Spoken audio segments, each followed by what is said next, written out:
प्रकाश के व्यतिकरण से क्या समझते हैं, इसकी आवश्यक शर्तें लिखिए। क्वेश्चन आपको इस तरह पूछा जाएगा कि प्रकाश की व्यतिकरण लिखिए तथा इसकी आवश्यक शर्तें लिखिए, कम से कम 3 शर्तें या 2 शर्तें तो लिखिए। तो क्वेश्चन ये रहेगा। अब बात करते हैं आंसर में भाई क्या है। आंसर ये कि जब प्रकाश किसी माध्यम में एक साथ चलती है तो माध्यम के विभिन्न बिंदुओं पर प्रकाश की तीव्रता उन तरंगों के अलग अलग तीव्रताओं के योग से भिन्न होती है। कि जब प्रकाश किसी माध्यम में एक साथ चलती है तो माध्यम के विभिन्न बिंदुओं पर प्रकाश की तीव्रता उन तरंगों के अलग अलग तीव्रताओं के योग से भिन्न होती है। कुछ स्थानों पर प्रकाश की तीव्रता न्यूनतम लगभग शून्य, मैंने क्या बोला, कुछ स्थानों पर प्रकाश तीव्रता न्यूनतम लगभग शून्य होती है, जबकि कुछ स्थानों पर प्रकाश की तीव्रता अधिकतम होती है। प्रकाश तरंगों की इस घटना को प्रकाश का व्यतिकरण कहते हैं। मेरे भाई अब रही बात क्या है, आवश्यक शर्तें। कम से कम 2 या 3 आवश्यक शर्तें लिखिए, क्योंकि 5 नंबर में आता है, कभी कभी 5 नंबर में तो कभी कभी 8 नंबर में, लेकिन हम आपको पक्का मांग चले मेरे भाई, नहीं समझे। कहना तो ये कभी कभी 5 नंबर में पूछा जाता है, कभी कभी ये 8 नंबर में भी पूछा जाता है, लेकिन हम आपको सेफ नंबर बता के चले। कई सालों से 5 नंबर वाला क्वेश्चन है, कई सालों से कई बार पूछा चुका है 5 नंबर में। ठीक, तो मेरा कहना समझ, अगर आप पढ़ने में चाहते तो आप खुद ही समझ गए, इसमें कोई बताने की बात नहीं है। अब रही बात क्या आवश्यक शर्तें, तो कम से कम 2 शर्तें या 3 शर्तें लिखना चाहिए, वो भी आसान। पहला नंबर क्या है, दोनों तरंगों की आवृत्तियां अथवा तरंगदैर्घ्य क्या है, बराबर। हिंदी में लिखना है आपको, बराबर होनी चाहिए। दूसरा नंबर क्या है, दोनों तरंगों के आयाम बराबर होने चाहिए। तीसरा नंबर क्या है, दोनों प्रकाश स्रोत बहुत संकीर्ण होने चाहिए। बस आप 3 ऐसे है ना आवश्यक शर्तें लिख देना है, परिभाषा लिख देना है।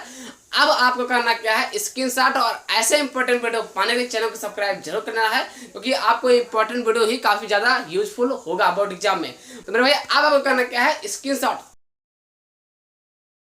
दोस्तों आप स्क्रीनशॉट ले लिया होगा। अब हम बात करते हैं चौथा नंबर क्या है। चौथा नंबर ये लिखा है कि प्रकाश विद्युत प्रभाव के नियम लिखिए, इसको परिभाषित कीजिए, है ना। नियम लिखने के लिए आता है क्या भाई, प्रकाश विद्युत प्रभाव के नियम लिखिए। ठीक, परिभाषित कीजिए। ये काफी इंपॉर्टेंट क्वेश्चन है, डायरेक्ट 3 नंबर या 5 नंबर पूछा जाता है। तो इसका सटीक आंसर क्या है, वैज्ञानिक लेनार्ड तथा मिल्कर ने प्रकाश विद्युत प्रभाव के संबंध में किए गए प्रयोगों से प्राप्त परीक्षणों के आधार पर कुछ नियम दिए गए हैं। नहीं समझ पा रहे हो, फिर देखो क्या लिखा है, वैज्ञानिक लेनार्ड तथा मिल्कर ने प्रकाश विद्युत प्रभाव के संबंध में कुछ किए गए परीक्षणों या किए गए प्रयोगों से प्राप्त परीक्षणों के आधार पर कुछ नियम दिए गए हैं। इसे हम प्रकाश विद्युत प्रभाव के नियम कहते हैं। ठीक, इतना लिख लेना यहाँ तक। फिर नंबर 1 डालना है, किसी धातु की सतह से प्रकाश इलेक्ट्रॉनों के उत्सर्जन की दर।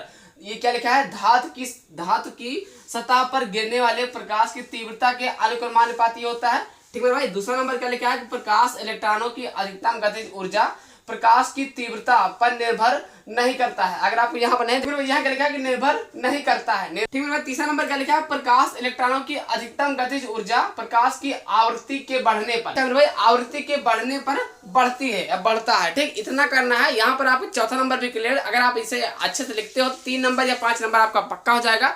तो अब आपको करना क्या है, स्क्रीनशॉट।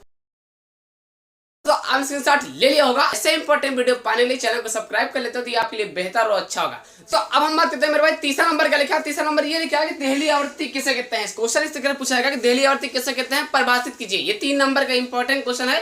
तो जैसे दोस्तों आपको आंसर की बात की जाए तो इससे सटीक आंसर आपको पूरी यूट्यूब पर नहीं मिलेगा, कहीं भी नहीं मिलेगा।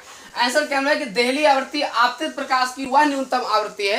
नहीं समझ पाए, लिखा क्या है कि देहली आवृत्ति आपतित प्रकाश की वह न्यूनतम आवृत्ति है धातु से प्रकाश इलेक्ट्रॉन का उत्सर्जन कर सके। जो किसी धातु से प्रकाश इलेक्ट्रॉन का उत्सर्जन कर सके, इसे V0 से प्रदर्शित करते हैं। कम आवृत्ति के प्रकाश से धातु से कोई प्रकाश इलेक्ट्रॉन नहीं निकलता है। मेरे भैया आप समझ नहीं पा रहे हो, एक बार फिर से देख लेते हैं क्या लिखा है। देहली आवृत्ति आपतित प्रकाश की वह न्यूनतम आवृत्ति है जो किसी धातु से प्रकाश इलेक्ट्रॉन का उत्सर्जन कर सके।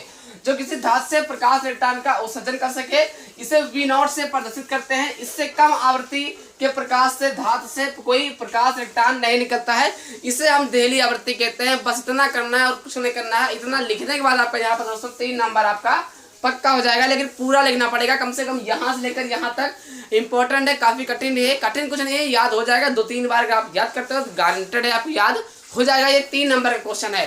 तो मेरे भाई अब आपको करना क्या है, स्क्रीनशॉट, और ऐसे इंपॉर्टेंट वीडियो पाने के लिए चैनल को सब्सक्राइब कर लोगे तो ये आपके लिए बेहतर और अच्छा होगा। तो अब आपको करना क्या है, स्क्रीनशॉट। तो जैसा दोस्तों आपने स्क्रीनशॉट ले लिया होगा। अब हम बात करते हैं पहले नंबर के बारे में। पहले नंबर लिखा है कला संबंध शोध किसे कहते हैं, परिभाषित कीजिए। इसका आंसर हम बता दें दोस्तों, आसान से आसान, कि ऐसे दो स्रोतों को जिनके बीच कलांतर सदैव नियत रहता है उसे हम कला संबंध शोध कहते हैं। बहुत आसान है। अब रही बात कितने नंबर का आएगा मेरे भाई, तो ये 3 नंबर का आता है और कई बार पूछा चुका है, इंपॉर्टेंट क्वेश्चन है यूपी बोर्ड एग्जाम के लिए। तो आपको ऐसे लिखना है, ऐसे दो स्रोतों जिनके बीच कलांतर सदैव नियत रहता है उसे हम कला संबंध शोध कहते हैं। इतना करके आपको छोड़ देना है, गारंटेड है आपका 3 नंबर यहाँ से पक्का हो जाएगा। इसमें कोई शिकायत नहीं, लगातार 3 नंबर में ही पूछा जाता है कई सालों से मेरे भाई। इतना करना है, बाकी कुछ नहीं करना है, टेंशन बिल्कुल लेना है। कोई दिक्कत है तो कमेंट बॉक्स कमेंट कर सकते हो, ठीक। अब हम बात करते हैं दूसरा नंबर क्या है कला संबंध शोध का, उसका भाई क्या है, कार्यफलन किसे कहते हैं, परिभाषित कीजिए। इसमें आपको ये लिखना है, हेडिंग डालना है कार्यफलन, फिर ऐसा ये लिखना है कि वह न्यूनतम प्रकाश ऊर्जा जो किसी धातु के पृष्ठ से, क्या लिखा है कि वह न्यूनतम प्रकाश ऊर्जा जो किसी धातु पृष्ठ से इलेक्ट्रॉन उत्सर्जित करने के लिए आवश्यक होती है उस धातु का प्रकाश विद्युत कार्यफलन कहलाता है। इसे हम W से प्रदर्शित करते हैं या लिखते हैं। तो W बराबर क्या होता है, HV0 या H बराबर या W बराबर HV0।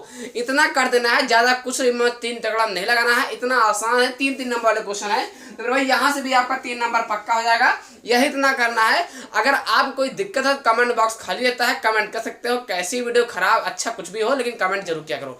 अब आपको करना क्या है, इसका आपको स्क्रीनशॉट लेना है और साथ ही साथ नोट किया करो, तो उससे आपको ज्यादा जरूरी होता है। देखिए एग्जाम नगीचे आ गया है, मतलब निकट आ गया है, अब आपको तैयारी डबल करना पड़ेगा। तो मेरे भाई मेरा कहना समझो, ठीक। अब आपको करना क्या है, स्क्रीनशॉट।